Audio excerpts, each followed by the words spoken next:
Friends இன்றைக்கி நான் வேலைக்கு போயிட்டு வரும்போது 8:15 ஆயிடுச்சு. காலைல வந்து இட்லிக்கு வந்து அரிசி உழுந்து தண்ணியில் போட்டு போனேன். ஃபஸ்ட்டு உழுந்த கழுவி கிரைண்டரில் போட்டுட்டு காஃபி குடிச்சிடலாம் சொல்லி காஃபி குடித்தேன். ஏன்னா அதை அரைஞ்சிருவிடலாம்.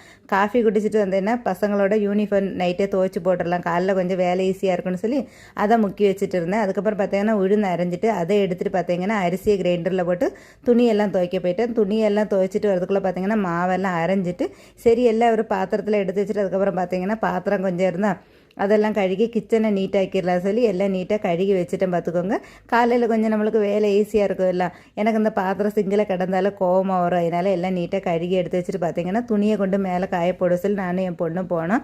மேலே பார்த்தீங்கன்னா வானம் பார்க்க அழகாக இருந்து, எப்படி சொல்கிற ஒரு மேகம் கூட இல்லை, அழகாக இருந்து அதையும் பார்த்து ரசிச்சுட்டு சரி கீழே வந்தேன். இவங்ககிட்ட வந்து முட்டையும் ரசவடையும் வாங்கிட்டு வர சொல்லியிருந்தேன். ஏன்னா சோறு மட்டும்தான் இருக்குது, குழம்பு எதுவுமே இல்லையா. சரி உள்ளியே கட் பண்ணி வச்சுட்டு குளிக்க போகணுன்னு சொல்லி குளிச்சுட்டு வரதுக்குள்ளே இவங்களும் வந்துட்டாங்க. ரசவடை வாங்கிட்டு வந்தாங்க. பார்த்தீங்கன்னா பசங்க வந்து சாயந்தரம் சமோசா கேட்டிருக்காங்க. அதுக்கு இப்போ தான் அவங்க வாங்கிட்டு வந்திருக்காங்க பாருங்கள். அதுக்கப்புறம் பார்த்தீங்கன்னா தோசை வாங்கிட்டு வந்துட்டாங்க. எனக்கு இது எதுவுமே வேண்டாம், எனக்கு கொஞ்சம் சோறும் இந்த ரசவடையும் முட்டை ஆம்லேட் வச்சு சாப்பிட போகிறேன்னு சொல்லி நானும் எடுத்தாச்சு. நீங்கள் எல்லோரும் சாப்பிட்டாச்சா? அப்புறம் வீடியோ பிடிச்சிருந்தா லைக் பண்ணுங்கள்.